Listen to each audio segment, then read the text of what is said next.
every 72 minutes, a person is diagnosed with blood cancer in South Africa. There is a serious shortage of blood stem cell donors among some racial groups in the country. This has inspired the HASHTAG Sabelo awareness campaign and DKMS Africa to join hands in raising awareness on blood cancer-related challenges. Ziniko Mhlaba is following developments from Centurion for us. That's a disturbing or alarming statistic, Ziniko. What more can you tell us?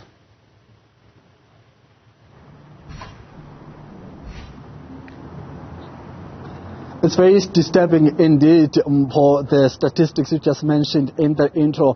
Well, the program here in Centurion has started.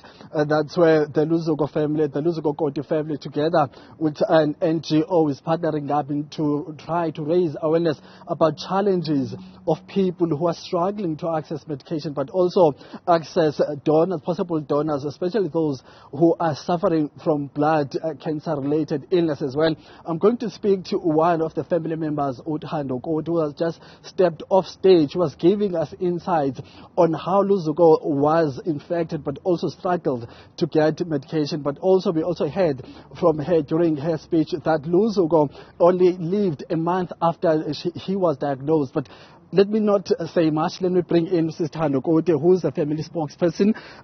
Sister Nokoti, we are here today. It's a very, very emotional day for you and the family. But just before you tell us about why the family decided to embark on this journey, just give us a sense of how this condition affected the family. But how did you get to know about it, and how did you get to a point where you are saying, you know what, let's stand up and let's raise awareness about this condition? Okay, thank you, Ziniko. I think our experience of the condition was very brief, very painful. It caught us, unawares. We really were caught off guard because it was not the diagnosis we were expecting. My cousin was sick for a bit, and when it came like a rock. And we really didn't know where to turn, but we managed, to get treatments for him. But unfortunately, he never lived that long through the treatment. In fact, he never even got to a point where he could even be considered for stem cell therapy.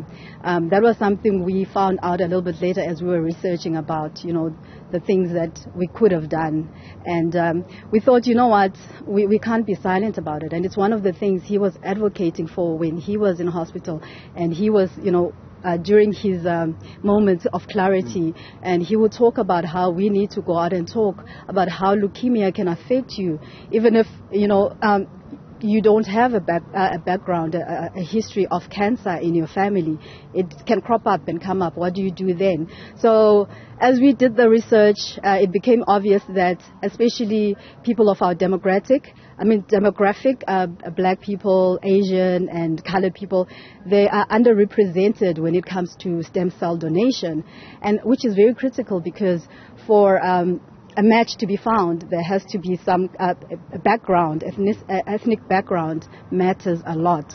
So we thought we would come and raise awareness and let other people know, so they won't struggle like us, that there is a way there is something one can do, like register in time and register to help other people. Sissy, you're sharing. From what I'm picking up, you didn't have enough information. You didn't have enough information about that. We'll keep touching base with you and some medical experts. But thank you very much for your time. I understand that you're very busy. Let's allow you to get back in there so that we can continue the program. Thank you very much, Ms. Thando Go, the spokesperson of the Newzroom family, just giving us insights on how they got to learn about the condition, emphasizing the point that there's a lack of information that has been, or that is being observed by some communities, especially black communities and some Indian and Asian, saying that there's a great lack of stem cells being donated by those racial groups. Well, that's the condition here. That's the condition we're focusing on here in Centurion. But we'll continue giving you updates and speaking to medical experts as well, who will give us insights about the actual condition itself. So back to you, Mpho, for now. Ziniko Mhlaba, thank you very much for that update.